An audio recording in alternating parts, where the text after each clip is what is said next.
Bueno, buenas tardes a todos, muchas gracias por vuestra asistencia. Es una ocasión singular porque vamos a hablar de la batalla de Pavía. La batalla de Pavía, que fue en 1525, dentro de 3 años se celebra el 5º centenario, con lo cual va a haber actividades en toda Europa. Va a haber actividades en Italia, va a haber actividades en Francia, actividades en España, y es la primera abrimos la caja de las conmemoraciones de Pavía. O sea que estamos siendo pioneros, los que estamos aquí, somos pioneros de la conmemoración de la batalla de Pavía. La batalla de Pavía fue un hito crucial en la historia de Europa, en la historia del Imperio Español, por muchísimos motivos. No sé si un poco conocéis, sabéis la batalla de Pavía, pero 3 o 4 cositas. En plenas guerras de Italia, cuando Francisco I se da cuenta que no tiene nada que hacer ni en Nápoles ni en Sicilia, pues pone sus ojos en el milanesado y invade el milanesado, y las tropas españolas se quedan circunscritas en la ciudad de Pavía. Y se la somete a un intenso asedio. Un asedio de 4 meses, donde el noble Leiva, con una fuerza heroica, aguantará la resistencia de los propios mercenarios que se quieren rebelar porque no han cobrado, y por el hostigamiento de las tropas francesas, pero aguanta como un león hasta que vienen los refuerzos y consigue hacer una especie de pinza y acabar con la caballería francesa. Eso es un hito en la historia geopolítica, porque a partir de ese momento Italia será española hasta el siglo XVIII.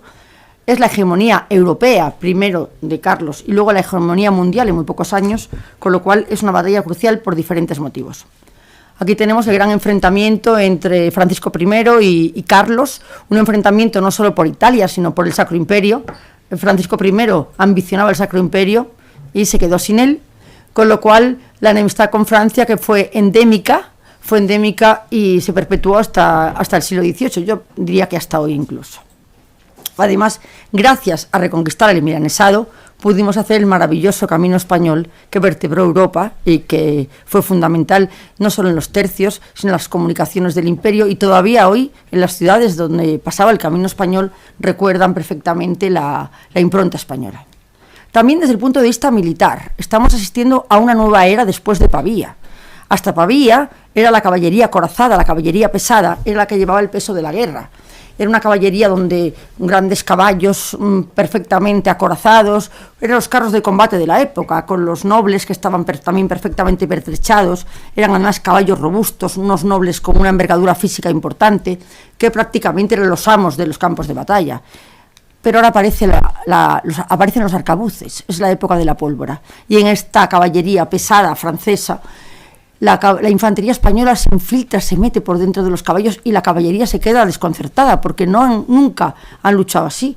Lo único que pueden hacer es reagruparse, con lo cual todavía peor, porque entonces son más blanco de los arcabuces y de las escopetas que ya son en esta época. Se acaba la era de la caballería pesada e empieza una nueva era. Y además los tercios no aparecerán hasta 1536, pero en esta época ya están los tercios de forma primigenia, ¿eh? También desde el punto de vista nobiliario, ya que estamos en la Real Asociación de Hidalgos, me gustó hablar de los nobles que estuvieron aquí. Además, unos nobles que fueron tremendamente eficaces en el campo de batalla, que pudieron además coordinar a 30.000 hombres en la época donde no había medios de comunicación. 30.000 hombres con acciones muy eficaces y que además tuvieron un resultado extraordinario, porque acabamos ganando, cuando era la diferencia numérica al principio era de 10-1. Aquí tenemos a Lannoy, tenemos al Marqués de Pescara, tenemos a nobles muy importantes que participaron además con una impronta militar, con una suficiencia en el campo de batalla que luego se vio en el éxito que obtuvieron. También me gustaría hablar del honor de los nobles, porque no tengo la esa. Leiva, el que estaba al frente del asedio, al ver que los mercenarios se querían rebelar porque no habían cobrado, puso toda su fortuna para poder pagarles. Pero es que los soldados españoles, que no eran nobles, que eran la tropa, también cedió su sueldo, su remuneración, para que los mercenarios pudieran cobrar. Es decir, que esa imagen de soldados codiciosos de la leyenda negra, que es el dinero, que es el saqueo, pues demostraron su honor también en ese momento. También desde el punto de vista vexilológico. Hay que recordar que Alonso Pita da Veiga, del que hablaremos después, es el que recupera el estandarte de Borgoña en el campo de batalla.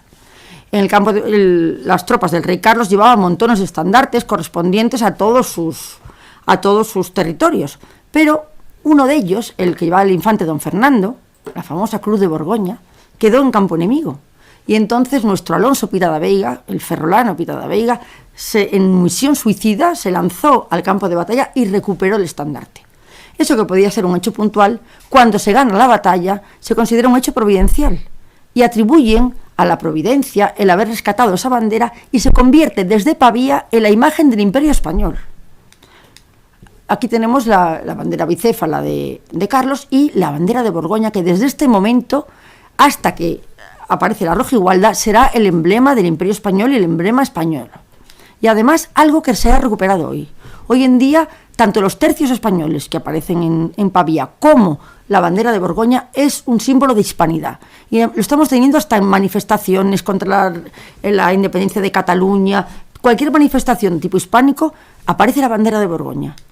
Fijaos, esto lo encontré el otro día en un internet, batalla de Pavía, donde nace un imperio. Es decir, que Pavía no es una batalla más, es una batalla crucial. Sin embargo, pese a ser tan importante, la iconografía de Pavía es muy escasa. Hay poquísimos cuadros sobre la batalla de Pavía, poquísimos. Hombre, tenemos cuadros estupendos sobre los protagonistas. Aquí tenemos a Carlos y aquí tenemos a Francisco I de Francia. Este cuadro, que me gusta muchísimo, el de Carlos, que es de Pantoja de la Cruz, ahora mismo corre un gravísimo peligro porque lo prestamos a Moscú. Se prestó hace unos meses y ahora, con el cerramiento de las fronteras y con todo, a ver si nos lo devuelven, porque son capaces de no devolvérnoslo. Y aunque la gente piensa que es de Tiziano, este cuadro no es de Tiziano, es de Pantoja de la Cruz, y yo creo que es el más completo. Si veis el guantelete, el casco, bueno, yo creo que es de los cuadros más importantes de Carlos. También tenemos en Italia, y en el Museo de Pavía se conservan cuadros. Este, por ejemplo, está en Birmingham. Son cuadros del campo de batalla, son vistas panorámicas. Algunos son interesantes porque se ve muy bien la distribución de las tropas, el escenario de la guerra. 7 tapices que tiene de la colección Dávalos. Dávalos era el marqués de Pescara, que fue uno de los que dirigió la batalla. Hay 7 tapices grandísimos en Capodimonte sobre la batalla de Pavía. También este cuadro de Batinier, que es un poco fantástico, parece hasta un poco de cuento de niños por ese paisaje un poco irreal que tiene atrás, pero sí se ve muy bien lo que era la muralla, lo que eran los diferentes campamentos. Tiene cierto valor narrativo. Y luego en Estocolmo me encontré el otro día, porque esto ni siquiera en la página de Alonso Pita da Veiga hay una página especial, no conocían este cuadro y lo encontré yo en el Museo de Estocolmo. Me pareció muy curioso, además no se ve muy bien, pero en la parte de delante se ve la encamisada. Me encantaría contar la batalla, pero es que como solo tengo media hora, yo vengo a hablar del cuadro, no puedo contar la batalla, pero el tema de la encamisada fue un tema crucial en la batalla de Pavía. Y ahí delante, si veis unas tropas blanquitas, no sé si las veis delante, aquí se ve muy bien el tema de la encamisada. También tenemos grabados. Este grabado estupendo del Rijksmuseum es un grabado espléndido, que su versión en color es todavía más bonita. Fijaos qué espectacular, ¿eh? Es una imagen maravillosa de la captura, porque en la batalla de Pavía no solo se frenó a los franceses en Milán, no solo se les aisló internacionalmente, es que le dimos 10.000 bajas y 3.000 prisioneros, y entre los prisioneros estaba el propio rey. O sea, eso fue una humillación que todavía hoy los franceses no lo han olvidado. De hecho, en sus crónicas lo omiten, de que el rey francés fue prisionero en la batalla de Pavía. Además, no estuvo meses, estuvo más de 2 años. Con lo cual, en la época en que los reyes se tratan de primos, tenerlo prisionero fue de una humillación atroz, que a día de hoy todavía lo recuerdan. Entonces, pues hay muchos tapices sobre la batalla y algunos específicamente sobre la captura de Francisco I.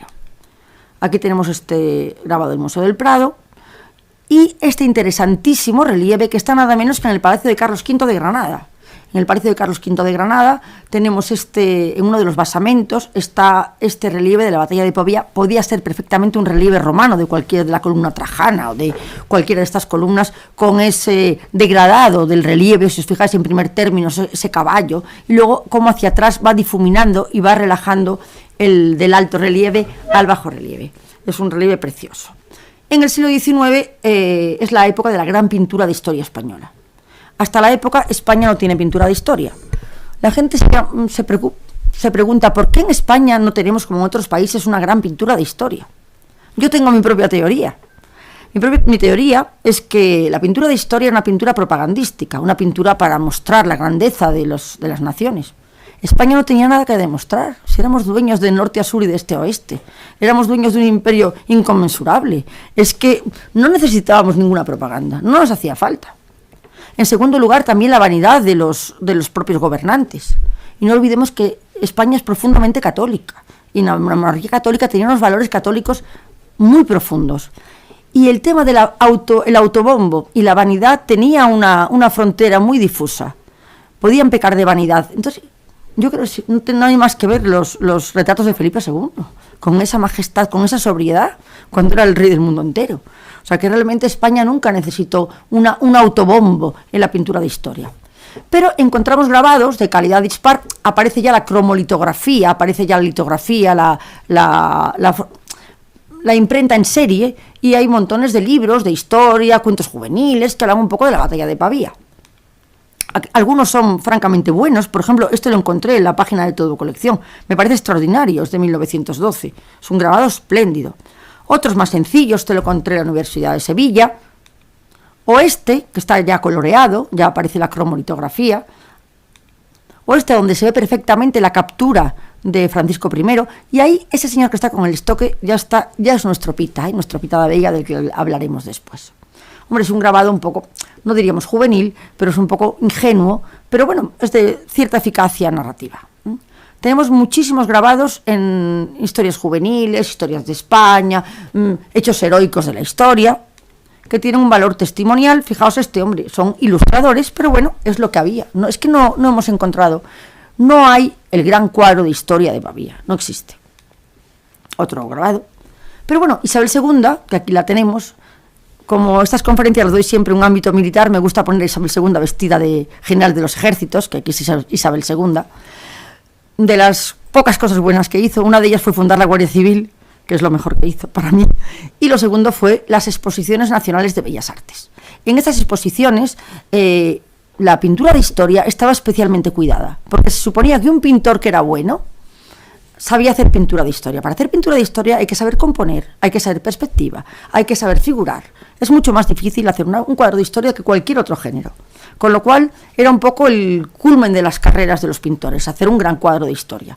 E Isabel, que necesitaba legitimar su dinastía, hay que tener en cuenta que hubo 3 guerras en este siglo cuestionando su legitimidad. Si ella promocionaba los cuadros de historia, ella se hacía heredera de esa historia de España, cuando realmente su legitimidad estaba muy cuestionada, porque ya sabemos que la ley sálica, que era la ley borbónica, decía que la primogenitura era en el varón. Y además en el varón no solo el primogénito, sino el descendiente más cercano varón. Con lo cual ella, con esta fomentando la pintura de historia, pues legitimaba su propia figura. Aparte de otra cosa, los pobres pintores religiosos se habían quedado en el paro, porque con la desamortización, que fue terrible, que fue un robo a mano armada, el principal mecenas de los artistas, que era la Iglesia, pues se quedaban sin trabajo, con lo cual la pintura de historia también fue una salida para ellos. Pero, aunque primó la pintura de historia, hubo muy poca pintura militar. Y de Pavía encontramos cuadros interesantes, como este, que es Francisco I en la Torre de los Lujanes. Aquí se ve mejor. Son los cuadros de historia del XIX, que, denostados por la crítica, denostados por los historiadores del arte, a mí me apasiona la pintura del XIX, pero el propio Museo del Prado los desmontó y los mandó al almacén. La pintura del siglo XIX es la gran olvidada, la gran denostada, la gran despreciada por la historia del arte. Dicen que tiene un carácter teatral, un carácter neoclásico. Pues para mí esos son los grandes valores, que sea neoclásica. Pero hay cuadros sobre Francisco I y su captura, pero no de la batalla. Aquí tenemos a Francisco I pintado por Pinazo, un cuadro espléndido, como vemos, un cuadro espléndido, llegando a Valencia cuando va a ir a la Torre de los Lujanes. O este, que es precioso, cuando Margarita de Navarra, este cuadro es de Arroyo, va a ver a Francisco I previo al Tratado de Madrid, el llamado Tratado de las Damas, cuando se pactan las condiciones de rendición de Francia y España. Es un cuadro maravilloso, pero es un cuadro cortesano. No tenemos el cuadro de la batalla de Pavía. En el siglo XX llega la vanguardia, arrasando con todo. La vanguardia fagocita todo, y además anula a cualquier pintor académico. Yo entiendo que la vanguardia tenga su sentido a principios de siglo, porque existía la fotografía, ya no hacía falta reproducir la realidad y que se busquen nuevos mensajes, ¿vale? Al principio del siglo XX. Pero es que sigue todo el siglo XX y sigue todo el siglo XXI. El siglo XXI, la vanguardia sigue arrasando. Los pintores académicos siguen siendo arrinconados. Esta señora que vemos aquí ha ganado este año el premio Princesa de Asturias de este año, cuya obra cumbre es sentarse en esa silla durante 6 horas. Esta señora ha sido el premio Princesa de Asturias. Aquí vemos la vanguardia. Pero es que, ya que veníamos a la Real Asociación de Hidalgos y de Nobleza Española, quería enseñaros el cuadro que ha premiado los Real Maestrantes de Sevilla, la Real Maestranza de Caballerías de Sevilla, la nobleza más pura que existe en Andalucía, con la de Ronda y la de Granada, que premiaron este cuadro para la campaña de taurina de este año. Un cuadro que habla de las referencias de la obra al colonialismo y a la intolerancia. Vestigios de la historia, interpretaciones nuevas de un artista que no cree en la lógica dominante. Un artista que no parte de conceptos determinados, de experiencias empíricas. Bueno, y con esto que dicen, mira lo que ha hecho. O sea, sinceramente, la cara de los maestrantes que están aquí, a mí me recuerdan al traje nuevo del emperador. ¿No os acordáis de aquel cuento del emperador? Pues aquí están. Ahí es el artista, como veis, el de la camiseta, un artista coreano de dimensión internacional. Y aquí tenemos aguantando el tipo a los maestrantes, presentando semejante bodrio. Pues con este tipo de panorama artístico, la pintura en el siglo XXI, tremendo, porque desde el punto de vista artístico no tiene nada que hacer, es un género obsoleto, no tiene nada que hacer, pero encima tenemos junto al panorama artístico una tesitura sociológica y política adversa, por no decir terrible.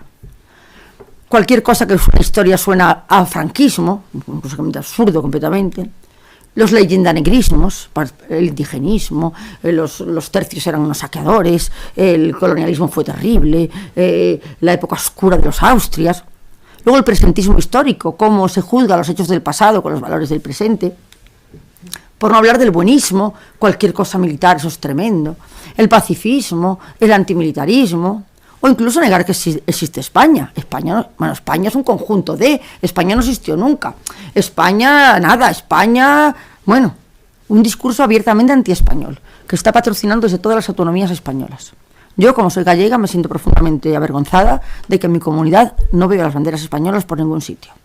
Como profesora de Historia de España, se me prohíbe dar clase en español, en Galicia. Cosa que la gente no lo sabe, pero el tema autonómico está desmontando completamente la identidad española. Bueno, pues con esta tesitura que estamos viendo, artística y sociológica, tenemos a este señor. Este señor, Augusto Ferrer Dalmau, que aparece en unas circunstancias adversas, por no decir completamente hostiles a lo que está pintando, y es un hombre autodidacta, no tiene ninguna formación artística, independiente, no está en ninguna camarilla, no le apoya ningún ayuntamiento, no va a Arco ni nada de eso.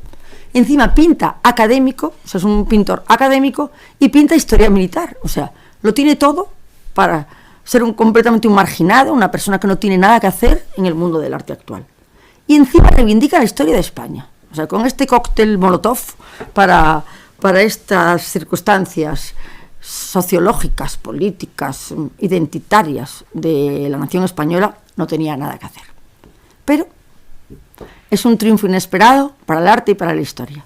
Yo siempre recuerdo una frase que me dijo un carlista en una de las conferencias que yo di, que me contó: el mejor regalo que nos ha hecho Dios en el siglo XXI ha sido mandarnos a Ferrer Dalmau, porque su recuperación de la pintura, de los episodios carlistas, no tiene parangón. Y gracias a lo que hizo Ferrer Dalmau con el carlismo, hoy en día cualquier joven que se acerca al carlismo se acerca a través de la pintura de Ferrer Dalmau. Y esa frase a mí la digo en todas las conferencias porque me pareció muy significativa. No sé si conocéis un poco la historia de Ferrer Dalmau, voy muy por encima. Sabéis que es un hombre de la burguesía, nace en una familia de burguesía textil catalana, un estudiante, digamos que irregular, le dio muchos quebraderos de cabeza a su familia porque no era muy productivo en los estudios, y cuando acabó los estudios de bachillerato y tal, prácticamente entró a trabajar en la empresa familiar de producción de telas. Pero era un chico que desde pequeño le había gustado pintar, dibujaba en los cuadernos, dibujaba soldados, y coincidió en los años 90 con el boom de las telas y el boom aquí no hay ninguna mujer de mi edad, en la época que todo era juego, las colchas, las cortinas, bueno, un boom de las telas decoradas, y entonces este señor tuvo un boom también dentro de su trabajo y consiguió una sólida posición económica gracias al mundo textil. Y cuando ya lo había conseguido, decidió que quería pintar, que es lo que más le apetecía. Y entonces empezó a experimentar con el óleo, y la verdad que se le daba francamente bien. Primero pintó paisajes y empezó a pintar lo que le llevaba, que era pintar carlistas, porque su familia pertenecía a una larga dinastía carlista. Su tío abuelo había sido Melchor Ferrer Dalmau, el gran teórico del carlismo, y además condecorado con la legitimidad proscrita, que es la más alta distinción de la monarquía carlista. En sus exposiciones que empezó a hacer de paisajes, empezó a introducir jinetes carlistas y tuvieron cierta aceptación. La verdad que hacer pintura militar, hacer pintura académica y encima pintar carlistas no es precisamente el éxito para triunfar en la pintura, pero es un hombre con valores, era un hombre honesto y decidió qué es lo que le gustaba. Cuando vio que lo que le gustaba era hacer esto, dejó todo, dejó las telas, dejó la industria textil y se fue un año a Valladolid para poder ir a la Academia de Caballería a poder pintar caballos, porque lo que más le gusta en el mundo a él es pintar caballos, lo que es la caballería. Y además creo que no exagero cuando digo que es el mejor pintor de caballos de la historia de la pintura española. Me gustaría demostrarlo, pero si no llego a Pitado Veiga. El caso es que empieza el camino al pintor de batallas. Empieza una carrera fulgurante, contacto con el ejército, le encargan series de caballería, empieza a pintar no solo carlistas, sino muchos más periodos históricos, y lo que cambia un poco la perspectiva de su proyección es haber pintado Rocroi. Rocroi, no sé si lo conocéis, supongo que sí, su cuadro emblemático, es el primero de la trilogía de los tercios, es un encargo personal de Arturo Pérez Reverte, y le bautiza como el pintor de batallas, que será el epíteto que le acompañará hasta hoy. Me encantaría pararme en este cuadro, pero luego después, si tengo un tiempo, puedo parar. Es una trilogía espectacular compuesta por Rocroi, El Camino Español, que aquí lo vemos, y el espectacular, maravilloso, inconmensurable Milagro de Empel, que todos los recreacionistas españoles de los tercios recrean el Día de la Inmaculada este cuadro, con lo cual ha sido un antes y un después en el recreacionismo español. Empieza una carrera muy meteórica, empieza a colaborar con el Ministerio de Defensa, empieza a ir a las guerras junto a los soldados españoles, estará en Mali, estará en Irak, estará en Siria, y empieza a convertirse en un fenómeno sociológico. Se convierte en el mayor creador de iconografías de la historia de la pintura española, el mayor creador de iconografías. Las imágenes más difundidas de todos los tiempos. Tiene fans. Esto, los que lo conocéis, sabéis que despierta expectación. O sea, cuando viene a Sevilla, yo siempre cuento, la gente, como lo conoce de cara, empiezan a tirarle de la chaqueta. Señor Dalmau, ¿cuándo va usted a pintar la entrada en Sevilla? ¿Cuándo va usted a pintar Brunete, que estaba mi abuelo? ¿Cuándo va usted a pintar? O sea, todo el mundo tiene su batalla preferida esperando que Ferrer Dalmau se la pinte. Y pintará la historia de ayer y la historia de hoy. Aquí tenemos parte de los libros. El pintor de batalla se convierte en el libro de artista más vendido del siglo XXI. El libro de artista más vendido había sido el catálogo de Velázquez, el catálogo ese verde gordo que me regaló una persona que está aquí, y el de al lado, que lo he escrito yo, los dos los he escrito yo, el primero he escrito el 80% y el otro lo he escrito yo entero, y la verdad que para mí, bueno, ahora mismo además se puede adquirir en el Museo del Prado. O sea, que un pintor contemporáneo tenga un libro en el Museo del Prado, pues eso ha sido, pues... Luego a veces me dicen que por qué soy tan vanidosa. Digo, ¿cómo no voy a ser vanidosa si escribo un libro de arte y está en el Museo del Prado? Pues la verdad que no lo puedo evitar. Bueno, esto lo escribí yo en 2008. Las imágenes de Ferrer Dalmau serán para las próximas generaciones como esos antiguos cuadros de historia que están en el imaginario de todos. Acerté en la primera parte, pero me confundí en el tiempo. No fueron para las próximas generaciones, es ya. O sea, este hombre pinta el Cano y está mañana en la portada del ABC, está pasado en las jornadas de Magallanes, está al tercer día en la novela del Cano. O sea, es un hombre que en el momento que pinta una cosa se convierte en patrimonio de la historia de todos. ¿Por qué atrae tanto Ferrer Dalmau? Primero, por el desencanto del arte moderno. La gente estaba harta de las paparruchas del arte moderno, mamarracho, timo y todo lo que puedas imaginarte. Por otro lado, la desidia de la sociedad que da la espalda a nuestra historia, a los políticos, al sistema educativo, que parece que ha relegado la historia de España. Por otro lado, la desesperanza. cuando nos cuentan que la España no existe, que no existen los valores patrióticos, que todo eso huele a naftalina. Y luego el documento histórico, cada cuadro es un documento histórico, armas, uniformes, contexto, todo responde a una realidad completamente detallada, minuciosa y documentada. Y luego, a través de las redes, como la gran caja de difusión de este artista. Y luego, el impacto de esos cuadros y la fidelidad. En el momento que una persona conoce la obra de Ferrer Dalmau, se convierte en un seguidor incondicional. Y le seguirá siempre. O sea, como digo yo, es que tiene miles de seguidores. Ya que veníamos a esta casa, pues quise hacer un repaso de cómo, aunque Augusto huye siempre de individualidades, le gusta mucho representar la esencia del ejército español, sí que ha tenido palabras para los nobles españoles, palabras a través de los cuadros. Aquí tenemos desde el origen de los tiempos, tenemos este espectacular Pelayo. Pelayo, no lo olvidemos, hijo del Dux Galiciae, hijo del duque de Galicia. Aquí lo tenemos a Pelayo. Aquí tenemos a Pedro en la famosa carga de los Tres Reyes. Aquí tenemos al gran capitán, el creador, hoy diríamos el ideólogo de los tercios españoles. No olvidemos el gran capitán, duque de Sesia, duque de Terranova, duque de Montalvo. Aquí tenemos la nobleza americana, al marqués de Oaxaca, en este espectacular lienzo de Hernán Cortés, saliendo de Cholula, yendo a Tenochtitlán. No, este cuadro, poco más se puede pedir a un cuadro de historia.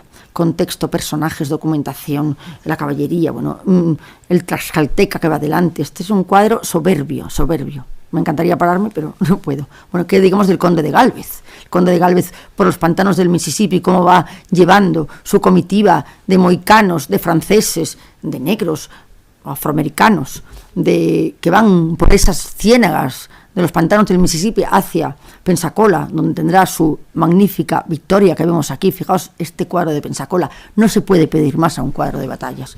Este cuadro es de mis favoritos, que tiene una potencia cromática, visual, es de un atractivo inmenso.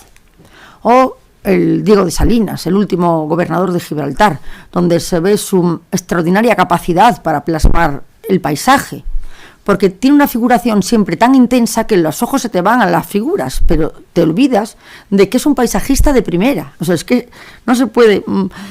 fijaos la sombra del agua, fijaos la tierra mojada, la ola que se va, las nubes que entran, o sea, cómo es un experto, cómo es un mago a la hora de lo que son los efectos espaciales y los efectos matéricos.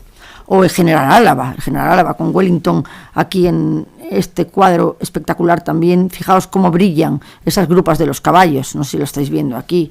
Fijaos en esa niebla, en esa pólvora que se ve al fondo, en esa perspectiva aérea, cómo es capaz de construir los espacios a través de del difuminado, del color. Aquí tenemos al Zumalacárregui, duque de la Victoria de Amezcoa, espectacular. Fijaos cómo a través de los surcos de la tierra nos lleva a esa carga que nos está invadiendo, porque lo que aporta Ferrer Dalmau al género de batallas es esa inmediatez. Hasta Ferrer Dalmau se veían las batallas como un patio de butacas. Ferrer Dalmau nos hace estar ahí, parece que estamos ahí delante. Entonces tiene una perspectiva un poco de reportero de guerra, que nos acerca la batalla como si estuviéramos ahí dentro. O sea, es la inmersión del espectador en la propia obra. O aquí tenemos a Cabrera, Marqués del Ter, tiene 3 títulos, me lo sabía, pero no me acuerdo ahora. Bueno. O Diego de León, Marqués de Beloascaín, o Prim, que tanto le gusta, Prim, que es duque de Castillejos, barón del Bruch, vizconde del Ter, bueno, me lo sabía. Tiene tres títulos. Le gusta mucho representar a Prim porque es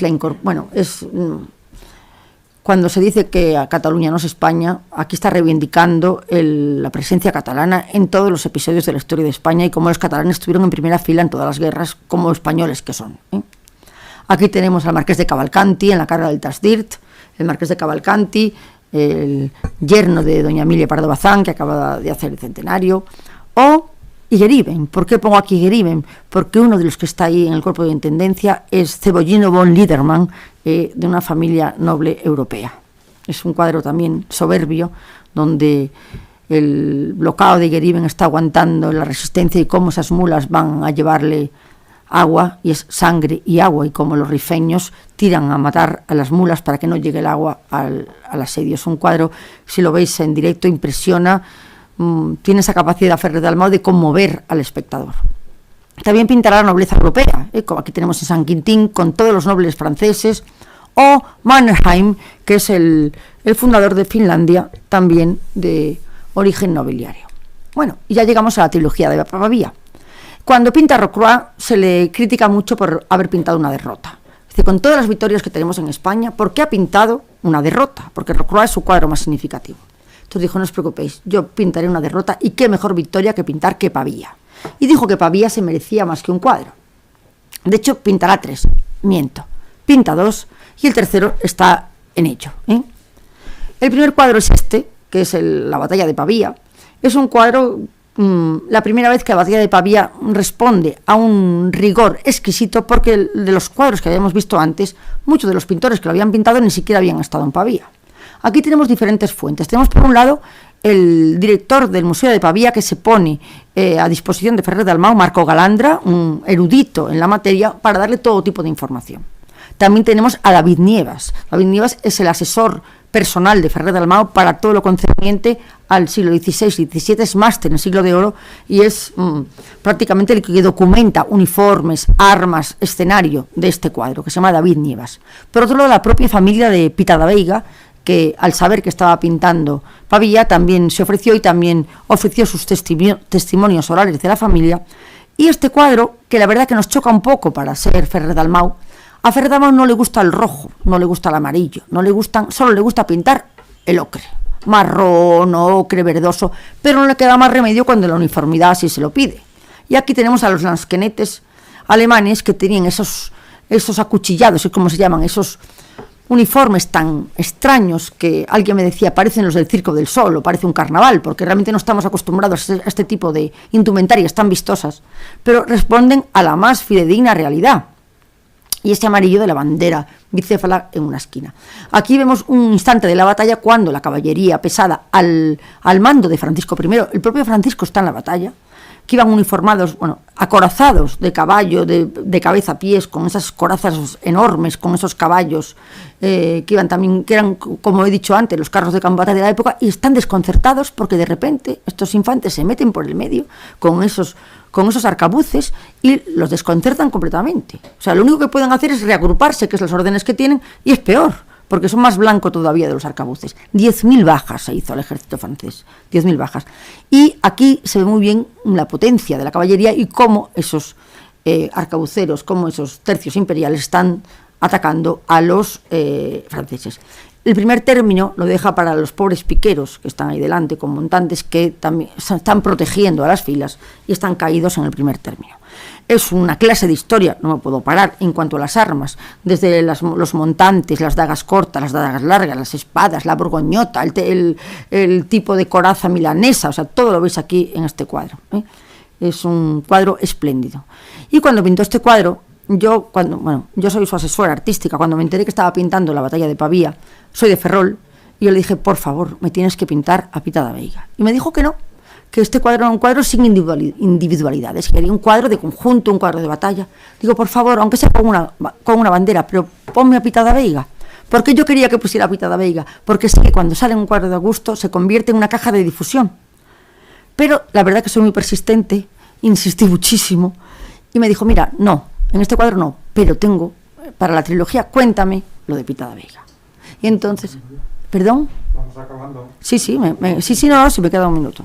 Aquí tenemos, Pitada Veiga, como sabemos, es uno de las 3 personas que capturan a Francisco I, captura estos, aparte del casco, lo que se llama la tarja, el guantelete, todo esto, cuando lo capturan, queda en manos de ellos 3, lo depositan en la autoridad competente, y Carlos le concederá el privilegio de armas a todos sus descendientes, del derecho al escudo donde aparecen las armas de Francisco I y el privilegio de armas, como he dicho.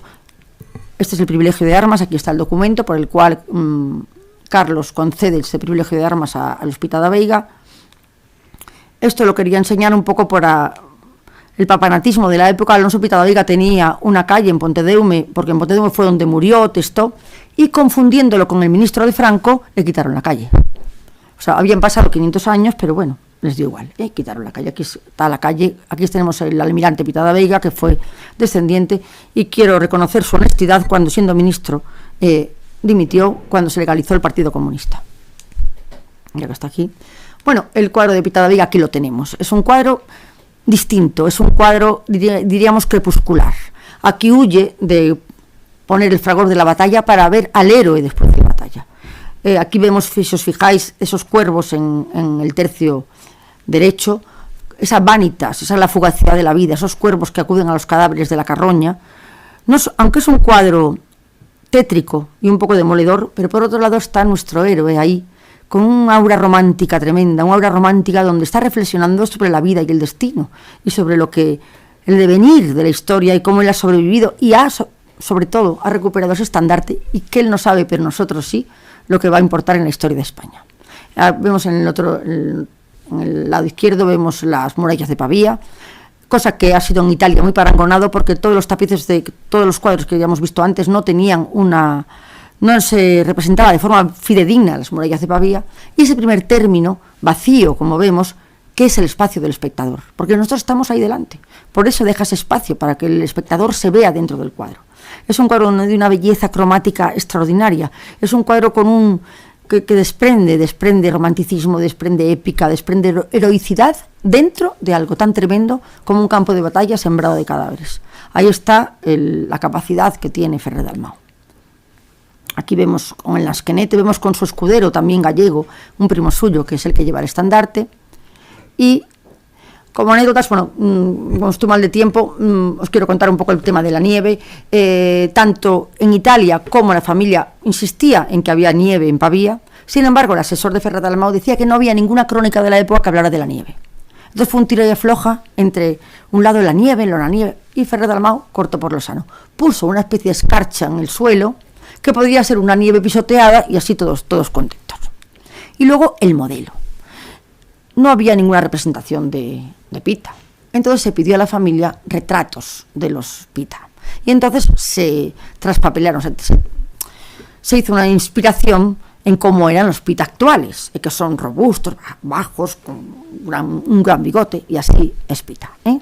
Y luego el tema de la bandera. Si vemos aquí a Augusto Ferrer Dalmau delante del cuadro, todavía no había terminado, veis la bandera de atrás.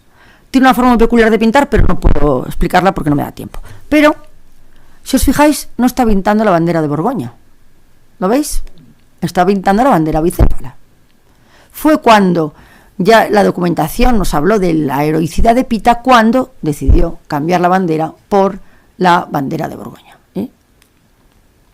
¿Qué es este cuadro? Pues es un documento de primera magnitud, es extraordinario en la capacidad de la recreación del espacio y del hombre, tiene más que un valor artístico y documental para ser un valor trascendente, emocional, patriótico, y bueno, gracias a esta obra, Pitada Veiga se ha perpetuado un poco desde el punto de vista visual e histórico en los libros de historia y en las páginas de internet. Lo tenemos en portadas, los tenemos en los cómics que acaban de salir de Pitada Veiga, y tenemos el cómic, incluso algo tan extraño como que se utiliza como imagen de corazón de león. O sea, hay 3 siglos de diferencia, pero la potencia caballeresca de la imagen es tan impactante que a los de Xbox, que es no tenemos edad de Xbox, pero nuestros hijos o nietos están jugando a la Xbox, que es una consola, pues han elegido la imagen de Pita como corazón de león. O sea, da igual que sean 3 siglos de diferencia, pero lo han elegido. Y luego las miniaturas. Estas miniaturas se ha agotado, que es la miniatura de Alonso Pitada Veiga en su caballo. Y también dioramas, que se llaman ahora de las... Y por último, quiero decir que esta casa reconoció a Ferrer Dalmau, reconoció con la Cruz al Mérito, con unas palabras tan bonitas que las he puesto aquí. La Real Asociación de Hidalgos de España consideró a Augusto Ferrer Dalmau merecedor de la Cruz al Mérito, por su promoción y desarrollo de actividades patrióticas, por su permanente espíritu de servicio a la nación, y por ser todo un ejemplo de los valores propios de la hidalguía y del humanismo cristiano. Y Ferrer Dalmau tiene una técnica imbatible, una transmisión de valores, una función reivindicativa y patrimonial. Eso es la marca Ferrer Dalmau, y es lo que hemos visto ahora. Porque el arte crea símbolos, crea imágenes de unión, de pertenencia, de la unión de todos, que sirven para recordarnos que somos herederos de una historia maravillosa forjada por hombres extraordinarios y, sobre todo, el sentimiento y un apasionado orgullo de ser español y por la gran historia de España. Muchas gracias.